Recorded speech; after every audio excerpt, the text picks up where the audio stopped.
কেন্দ্র সরকার সংখ্যার জোর দেখিয়ে মুসলিম সম্প্রদায়ের পূর্বপুরুষের উৎসর্গীকৃত সম্পত্তি তথা ওয়াকাফ সম্পত্তিকে কেড়ে নেওয়ার অপচেষ্টা চালিয়েছে।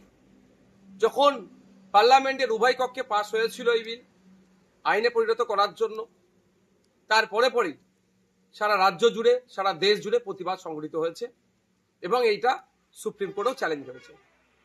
বেশ কিছুদিন ধরে সুপ্রিম কোর্টে মামলা চলে, একাধিক পক্ষের শুনানি হওয়ার পরে আজকে চিফ জাস্টিসের বেঞ্চ একটা অন্তর্বর্তী রায় দিয়েছে।